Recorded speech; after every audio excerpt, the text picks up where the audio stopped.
Ok, vamos trabalhar? Olá, pessoal. Vamos para a nossa revisão da lição número 5. Quem me ajuda com o título da lição e o verso?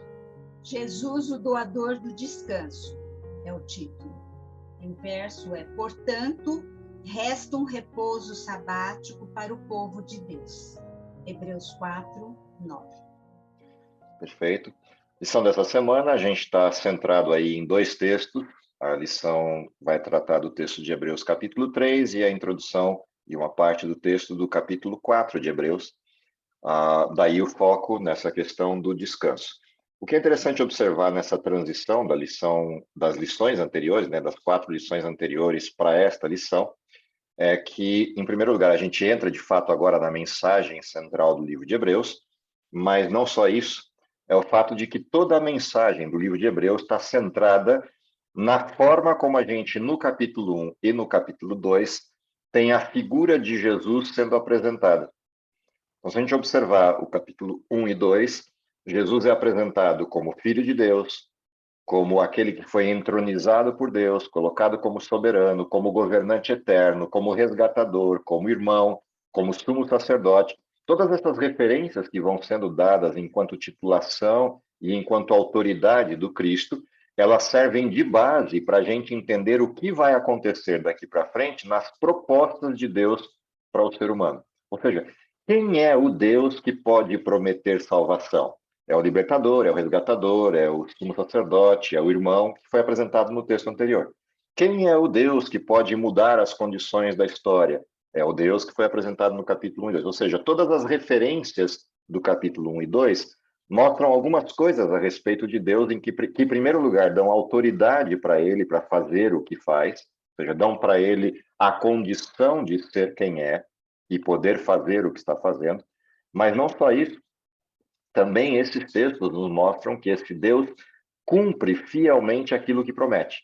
Ou seja, a apresentação de Deus no capítulo 1 e 2, a apresentação de Jesus no capítulo 1 e 2, como cumprindo as promessas já feitas a Israel, a forma como tudo isso é apresentado, a maneira como tudo isso é posto diante de nós, tudo isso traz para a gente uma referência interessante, uma referência importante a respeito de quem é que está por trás do cumprimento de todas essas coisas. Então, essa é uma questão importante da gente ter em tela, os capítulos 1 e 2, para entender o que vem pela frente como referência. A primeira grande promessa, tirada a questão de que viria o resgatador, viria o Messias, viria aquele que libertaria o povo, a primeira coisa a se lembrar de todas essas referências é a gente lembrar que em todas essas referências há uma promessa definitiva, que é a promessa de paz, a promessa de descanso. Se a gente olha a história de Abraão, a história das promessas originais, ou mesmo a história de Adão e Eva, a gente vai perceber que por trás dessa história existe uma promessa de descanso em Deus. Por exemplo, Adão e Eva acabaram de ser criados, e a primeira referência, ou seja, o primeiro dia de vida de Adão e Eva, de fato, o primeiro dia completo que eles vão viver, aparece como um dia de descanso. Afinal de contas, o sétimo dia da criação referencia exatamente o descanso de Deus. Se a gente olha a promessa feita a Abraão, lá na promessa feita a Abraão, Deus descreve que o povo de Israel sofreria no futuro, pela sua falta de fé, pelo seu abandono dos caminhos de Deus, ele sofreria escravidão, seria espalhado pela terra, todas essas coisas são apresentadas a Abraão. Porém, é garantido a Abraão que o descanso de Deus alcançaria Israel, e eles teriam a terra prometida. Terra essa que forneceria para eles descanso, forneceria para eles paz. Portanto, essas duas expressões, descanso e terra, estão conectadas na promessa feita ao povo de Deus em todos os tempos. Se a gente olhar para Adão e Eva, a terra é o Éden. Fez um jardim para que nele habitassem e deu a eles o descanso. A promessa feita a Noé é: eu vou destruir, mas haverá para você uma outra terra, uma terra diferente. E nela haverá paz. A promessa feita a Abraão é a mesma. Vai para uma terra que eu vou te mostrar. Longe do lugar onde você está, nessa terra, você será bênção para todas as famílias da terra, nela haverá paz. Se você olha a promessa feita a Davi, é a mesma. Se você olha a promessa feita ao povo de Israel, lá no Egito, na ocasião de Moisés, é a mesma. Se a gente olha para nós, a promessa é exatamente a mesma. Apocalipse capítulo 5. Cristo nos comprou para que sejamos, de novo, reinantes sobre a terra. E nessa terra haverá descanso, haverá paz. Tanto que a Bíblia fecha a história do mundo com um milênio de paz. Ou seja, está prometido para nós desde sempre terra e paz. Essas duas coisas estão conectadas à expressão descanso, o descanso de Deus. Portanto, quando a gente observa esse convite ao descanso e quem é que está convidando ao descanso, é necessário olhar para quem está convidando para a gente entender a extensão e profundidade do que é esse descanso. Mas também é interessante observar a história, no caso da história específica do povo de Israel, para entender algumas coisas. A primeira delas é entender por que eles perderam o descanso. Por que eles perderam a paz? E por que perderam a terra? Afinal de contas, quando Jesus veio ao mundo, Israel já não tinha mais a terra. Roma havia tomado posse da terra. E eles eram vassalos do império. A pergunta é por que isso aconteceu? Ao olhar para a história de Israel, a gente percebe que duas coisas condicionavam o processo de entrar no descanso. A primeira dessas coisas era acreditar na promessa de Deus, fé. A segunda delas era a obediência, obedecer o que Deus pediu. E uma das coisas que Deus pediu é que quando eles tomassem posse da terra, eles retirassem da terra aquilo que os distanciava de Deus.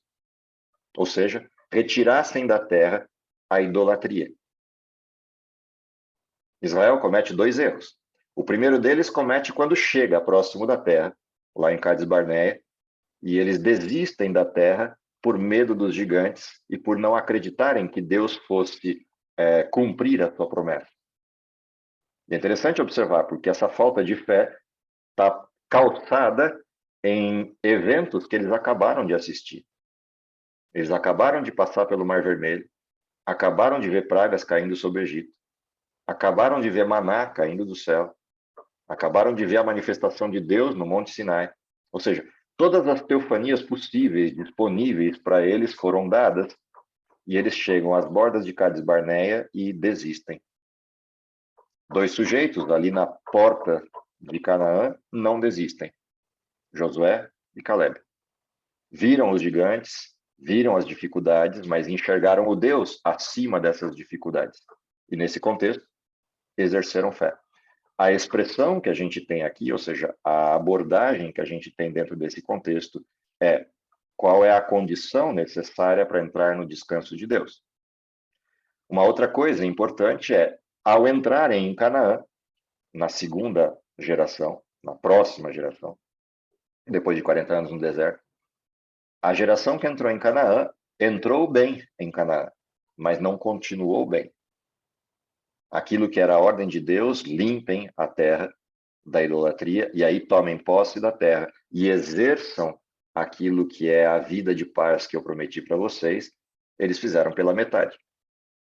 Ou seja, até entraram na terra, possuíram a terra, mas não eliminaram da terra toda a idolatria. E o resultado é que, com o passar dos anos, eles também se tornaram idólatras e abandonaram os caminhos de Deus. O resultado, perderam a paz. Aquilo que deveria ser uma vida de tranquilidade e paz, de comunhão com Deus, se tornou agora uma vida de guerras, uma vida de confrontos, em função de eles não resolverem aquilo que Deus havia dado como ordenamento. O que significa dizer que entrar no descanso de Deus tem um lado que é promessa e tem um lado que é responsabilidade. Quais são as coisas que devemos fazer uma vez que aceitemos entrar no descanso de Deus ou que creiamos na promessa. Portanto, fé é o primeiro elemento importante para a participação da promessa, para usufruir da promessa. E um detalhe interessante que aparece na referência de Hebreus é que a referência de Hebreus capítulo 3, ao falar dessa questão da fé, traz uma questão pertinente de que a fé é um elemento de contágio, assim como a falta de fé é contagiante. Ou seja, a fé é um vírus que contamina pelos dois lados. Se houver fé, é um vírus que contagia. Se não houver fé, também é um vírus que contagia. E há uma expressão em Hebreus capítulo 3, que é a expressão de que nós devemos animarmos-nos uns aos outros. A gente viu isso lá no início da lição desse trimestre, quando uma das referências para o povo hebreu do tempo das perseguições do primeiro século deveria se animar uns aos outros para suportar as dificuldades do momento em que estavam vivendo. Sob o ponto de vista do herdar a terra e o ponto de vista de entrar no descanso de Deus, essa também é uma referência importante, porque a fé, ela pode ser exercida e ela serve de ânimo a todos. Portanto, aquele que tem fé anima aquele que está perdendo a fé. E isso permite com que o povo de Deus continue caminhando. É o que Josué e Caleb tentaram fazer com os outros 10 espias e com o restante da multidão, que estava ali desesperada porque não poderia entrar na terra. Porém, eles não deram ouvidos ao que Josué e Caleb falavam. E o resultado? Deus retirou deles o descanso. E essa é uma expressão clara no texto de Hebreus, capítulo 4, quando a gente percebe que Deus diz que eles não entrarão no seu descanso. O resultado da falta de fé, da incredulidade manifesta diante de um Deus que fez tudo por eles, é que Deus vira para eles e diz: ok, vocês não querem, então não vão entrar. E aí passam 40 anos, e durante esses 40 anos, aquela geração inteira vai sendo depositada no deserto. O texto é, inclusive, bem enfático em dizer os seus cadáveres foram ficando pelo deserto. E é isso que aconteceu com o povo de Israel. Em que sentido essa expressão é importante para nós vivendo no tempo em que nós vivemos? Nós estamos no limiar de Cades Barneia na segunda versão. Cruzamos a linha do tempo do que é chamado na Bíblia de tempo do fim. Portanto, cruzamos a fronteira que nos separa de Canaã. Estamos à borda da terra, já vendo a terra que mana leite e mel. E a grande pergunta é: como estamos vendo isso?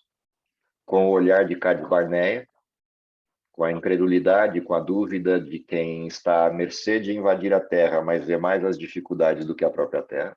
Ou pior, nós vemos a condição do Egito versus a terra e achamos que o Egito é melhor do que a terra. E essa é uma outra expressão interessante, porque a percepção do descanso de Deus implicava eles olharem para trás e lembrarem que eles tinham sido escravos no Egito e libertos do Egito. Mas agora, às portas de Canaã, eles estão olhando para a dificuldade de Canaã e achando que o Egito é melhor. De que é melhor ser escravo do que conquistar a terra que Deus prometeu. Cruza a linha do tempo e vem para a nossa época, um dos riscos que a gente corre é de amar mais ao mundo do que o mundo da promessa. É gostar mais do mundo em que estamos.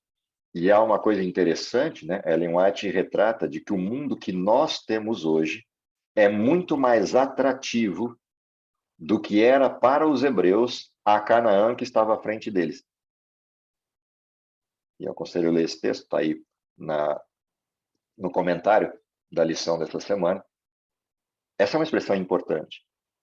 Ou seja, nós temos muito mais motivos para gostar do mundo em que vivemos, porque as condições da evolução desse mundo, no sentido de tecnologia, no sentido de conforto, no sentido de uma série de questões, é muito mais atrativo esse mundo de hoje do que foi atrativo para os hebreus, ou do que era atrativo para os hebreus, a Terra Prometida. A Terra Prometida para os hebreus era uma terra a ser conquistada, lapidada, feita. Apesar de ela manar leite e mel, tinha todo um processo para chegar lá. A terra que nos está disponível hoje é uma terra atrativa, porque é uma terra de conforto. E isso, de certa maneira, pode servir para nós como o Egito de hoje. O Egito é mais confortável, porque o Egito não exigia conquista, bastava voltar e o faraó ia incorporar todo mundo como escravo outra vez. O faraó não ia matá-los. Se eles retornassem para o Egito, o faraó ia abraçar todos eles e falar: ok, vocês querem ser escravos de novo? Podem vir que eu deixo. E muita gente olha para o mundo de hoje com essa mesma condição, ou pelo menos tem no mundo de hoje uma zona de conforto. E o convite de Deus é dar as costas ao Egito e conquistar a nova terra.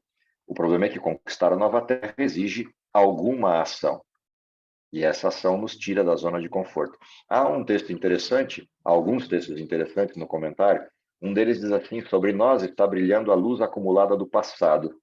O registro do esquecimento de Israel foi preservado para nossa iluminação. E nesta era, Deus estendeu sua mão a fim de reunir para si um povo provindo de todas as nações, tribos e línguas. A pergunta é: o que eu faço com essa história do passado? O quanto eu considero essa história do passado no sentido de incorporar esse modelo para não repetir o mesmo erro. Um outro texto importantíssimo que mostra o peso desse titubear de Israel, dessa falta de fé, é um texto em que Ellen White descreve o que teria acontecido em 1844 se o povo de Deus tivesse mantido a tocha e sido fiel no nível da promessa que eles tinham disponível naquele momento. E ela diz assim no texto, Testemunhos para a Igreja, volume 8, página 100. Se todos os que haviam trabalhado de forma unida na obra de 1844 houvessem recebido a mensagem do terceiro anjo e a proclamado no poder do Espírito Santo, o Senhor teria atuado poderosamente em conexão com esses esforços, um dilúvio de luz teria sido derramado sobre o mundo. Há muitos anos, os habitantes da Terra haveriam sido advertidos e o encerramento da obra teria sido completado, e Cristo já teria voltado para a redenção de seu povo. Ou seja, nós não estaríamos aqui. O que significa dizer que se naquela época, entre 1844 e a escrita desse texto, isso tivesse sido cumprido, o mundo já teria encontrado a redenção. O que significa também dizer que nós estamos vivendo no decurso de prazo, fora de tempo. Nós vivemos a tardança descrita no texto de Pedro. O que significa que nós vivemos o resultado da falta de fé. O resultado dos 40 anos de deserto. A grande pergunta é: vamos repetir o mesmo erro quando chegarmos pela segunda vez em Canaã? A única diferença é que quando eles chegaram a segunda vez em Canaã, eles entraram na terra, apesar de depois cometerem os mesmos erros de falta de fé. Mas para nós não haverá esse second time, não haverá essa segunda chance. Ou é agora, ou não será.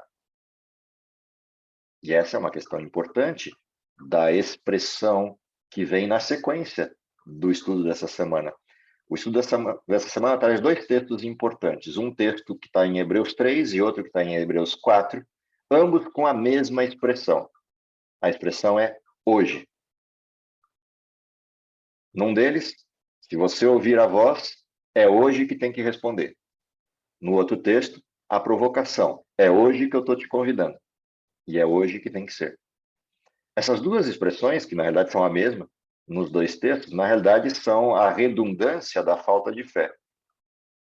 É hoje que Deus está convidando e é hoje que eu tenho que virar as costas para o mundo e virar a resposta afirmativa para Deus. Israel teve essa expressão do hoje. Lembra que Moisés, por várias vezes, faz o convite ao povo de Israel e ele usa sempre a mesma expressão: hoje Deus está te convidando, hoje Deus demonstrou para vocês, hoje Deus se manifestou a vocês, e o que vocês vão responder? O convite de Josué ao povo é o mesmo, com a mesma referência do hoje, e a resposta dele é: eu e minha casa serviremos ao Senhor. Essa repetição desse hoje traz algumas coisas importantes para a nossa reflexão nessa semana, e que deveria ser ponto de meditação nessa semana, que é entender que esse hoje persiste para nós. Hoje é o tempo.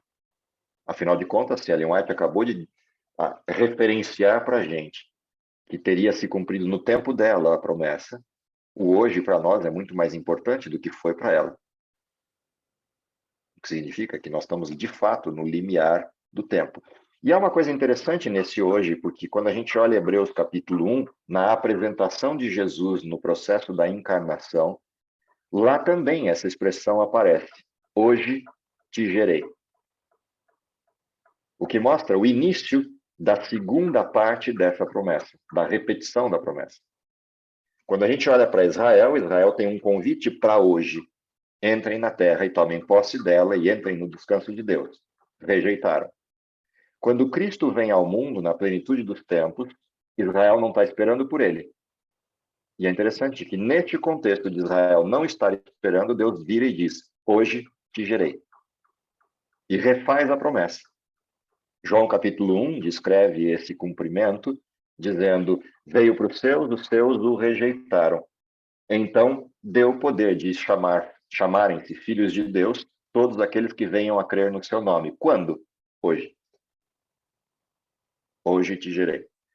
E abre-se, então, um novo cenário, uma nova proposta, que, na realidade, é a repetição da promessa anterior, mas para um grupo diferente de pessoas. Agora, a promessa é feita para todos, não somente para os hebreus, e é feita para todos aqueles que creem.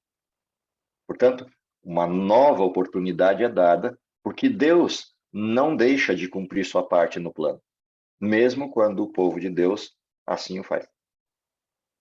Deus é fiel e ele se mantém fiel. É o que vimos na lição da semana passada, o irmão fiel. Ou seja, Deus cumpre o que promete, ele mantém o que promete. A pergunta é: o que eu faço, apesar da tolerância de Deus e da misericórdia de Deus, o que eu faço quando ele me promete outra vez? Uma outra coisa interessante nessa questão do descanso de Deus é a associação que essa expressão descanso tem com dois pontos da história. O primeiro ponto da história, lá atrás, é a criação. O segundo ponto da história, já aqui na frente, é a redenção. Se lá atrás, na criação, a gente tem a proposta de Deus na entrada do seu descanso, isso significa que entrar no descanso de Deus é algo que lhe pertence. É só olhar o que está lá na expressão do sétimo dia da criação. Abençoou Deus, pois, o dia de sábado e o santificou. Portanto, Deus separa para um uso exclusivo que é dele. O convite para entrar no descanso de Deus, em primeira instância, é entrar em algo que é de Deus, pertence a Deus. Mas há um segundo aspecto interessante nesse entrar no descanso, que é participar de algo que Deus me dá. Então, a gente tem dois aspectos em relação ao descanso: algo que é de Deus e algo que Deus fornece. O que é de Deus tem o sentido de que nós pertencemos a Ele. Não existimos por nós mesmos, não existimos separados de Deus, existimos nele. Esse é um aspecto importante do entrar no descanso. Ou seja, em outras palavras, o que Deus está dizendo é: escolham a vida. Já vimos isso aí para trás em outras lições. Ele nos coloca diante de nós uma questão básica: você quer existir ou deixar de existir? Se por um lado o salário do pecado é a morte, Romanos 6:23, por outro lado tem um Deus que chega e diz: entrem no meu descanso, ou seja, vivam em mim. E por outro lado, também entrar no descanso de Deus é receber algo que vai para além da vida, que é o viver. Uma coisa é o estado da vida, a outra coisa é o viver, o desfrutar da vida. Por isso a terra. A questão da terra é porque a vida é algo concreto, não abstrato. Deus nos convida para viver a alegria de viver e nos dá a terra para isso. Esses dois aspectos são interessantes de observar, porque quando a gente olha a correlação do descanso de Deus com o sábado, essa correlação não é retórica, não é um capricho de Deus. A questão do sábado é uma referência de marco regulatório da certeza da entrega.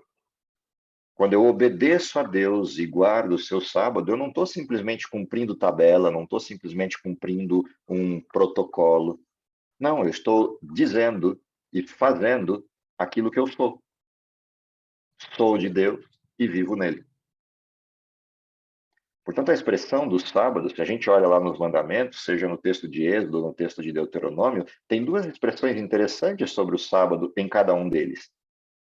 No texto de Êxodo, a expressão da guarda do sábado está ligada ao fato de que Deus criou o mundo em 6 dias e descansou ao 7º dia. Santificou esse dia e nos convida a fazer o mesmo. Quando a gente olha o texto de Deuteronômio referencia que o sábado também é um símbolo de outra questão. Deus nos libertou da escravidão. Portanto, qual é a razão pela qual Deus me convida para o descanso? Ele me liberta daquilo que me prende como escravo e ele me dá a condição de viver livre nele. Portanto, o primeiro aspecto é uma condição estruturante, estávamos escravos e agora somos livres.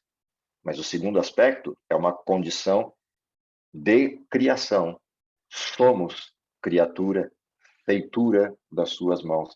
E nele habita essa consumação do que somos. Aliás, esse é um texto presente também em Hebreus, nessa semana, que é ele, o autor, criação, e o consumador da nossa fé, redenção. A gente tem as duas expressões atreladas a entrar no descanso de Deus, a participar do descanso de Deus. E é interessante porque Hebreus 3 e Hebreus 4 fazem um contraste.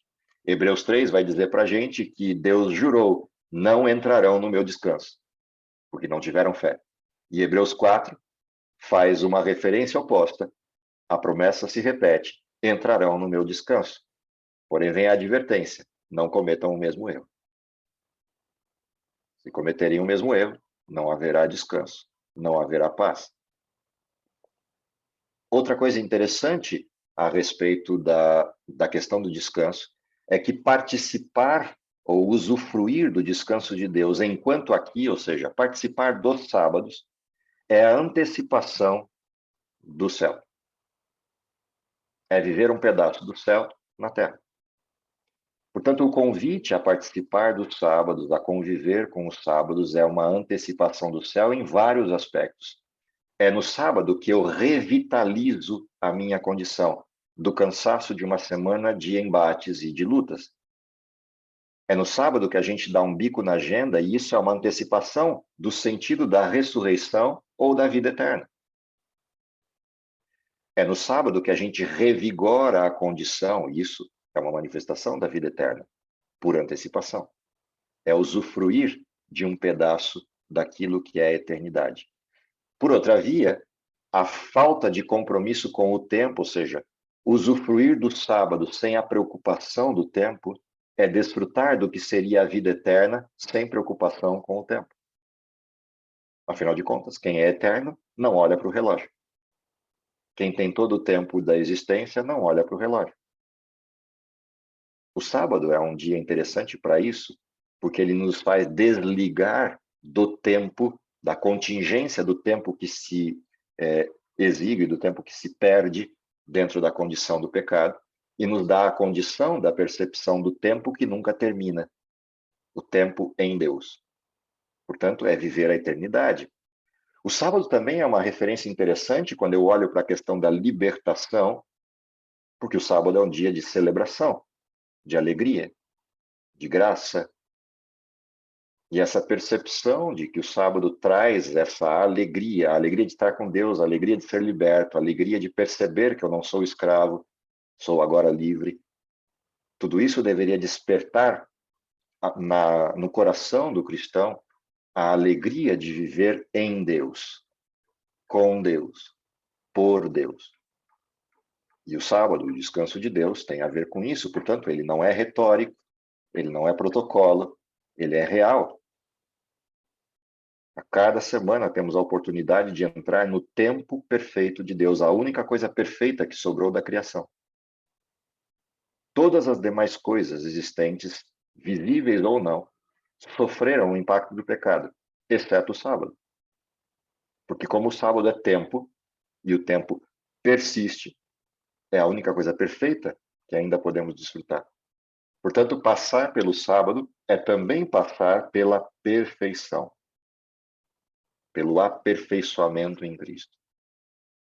E isso nos dá a condição de enfrentar mais uma semana, mais uma semana, mais uma semana. A promessa de Deus era de paz, que excede todo o entendimento. Paz que excede todo o entendimento depende de uma comunhão com Deus, o que significa que o sábado também nos serve a isso, nos permite entrar nessa condição.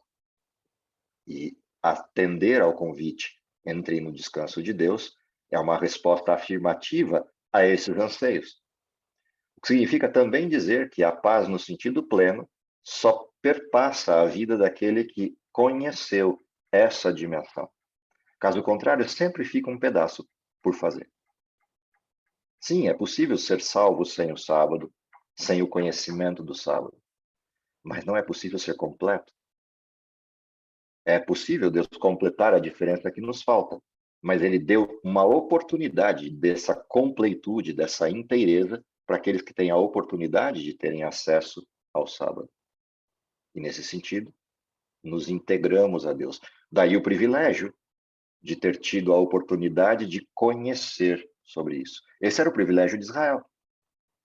Israel tinha o privilégio de um contato direto com Deus, próximo com Deus, Deus habitando neles e com eles.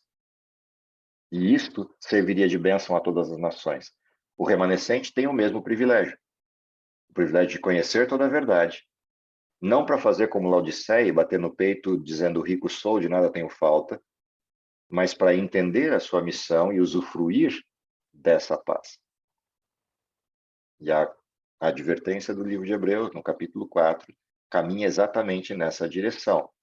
Se vocês escutam isso hoje, respondam afirmativamente a isso que estão escutando. Entrem no descanso de Deus. Eu espero que a lição dessa semana nos provoque a esse novo olhar, ou a renovação do olhar para essa questão do sábado, nessas várias dimensões que Paulo resgata ao texto de Hebreus, e que de alguma maneira a gente usufrua dessa paz, mas acima de tudo usufrua da antecipação da eternidade, sentindo um pouquinho, um pedacinho dessas coisas do céu, enquanto vivemos as coisas da terra. Vou terminar com o último texto, que é o texto do Caminho a Cristo, que está lá na lição de sexta-feira. Diz assim: a vida em Cristo é uma vida de descanso. Não pode não haver êxtase de sentimentos, mas deve existir uma confiança constante e tranquila. Sua esperança não está em si mesmo, mas em Cristo. Sim, no mundo existirão aflições, pode ser que a gente não viva uma vida de êxtase, de alegria, mas a gente viverá uma vida de tranquilidade e paz. Paz que excede todo o entendimento. E isso só é possível no descanso de Cristo. Deus nos abençoe para isso, que durante a semana possamos reafirmar, renovar alguns desses elementos que orbitam a questão do descanso de Deus ou do sábado, mas acima de tudo também possamos entender o sentido de missão que isso deve provocar em nós, uma vez que vivemos no último tempo da história e temos a obrigação de advertir o mundo dessa questão, principalmente lembrando que no último tempo da história o maior embate que a humanidade vai enfrentar será exatamente em relação ao sábado. Assim, Apocalipse descreve, e é exatamente o que a história tem demonstrado e tem ampliado na sua forma de agir. Que isso sirva para nós de não só provocação, mas também de alento no estudo da lição dessa semana. Vamos orar? Querido Pai que está nos céus, te agradecemos pelo dom da vida, te agradecemos porque deixastes um legado da criação, o tempo do sábado, como forma de nos conectar de volta àquilo que é a perfeição do Éden, àquilo que é a perfeição da criação, mas principalmente nos conectarmos com a pessoa de Cristo, com a pessoa de Deus. Dá, Senhor, que possamos usufruir dos sábados que aqui vivemos como forma de alento, como forma de restauração, mas principalmente como forma de esperança e confirmação da promessa. Dá também que possamos cumprir a missão de levar a alegria de desfrutar da bênção do sábado a pessoas que não o conhecem, e principalmente que possamos ser representantes teus na forma e na abordagem que temos a respeito da comunhão com Deus nesse dia. É o que lhe pedimos por Jesus. Amém.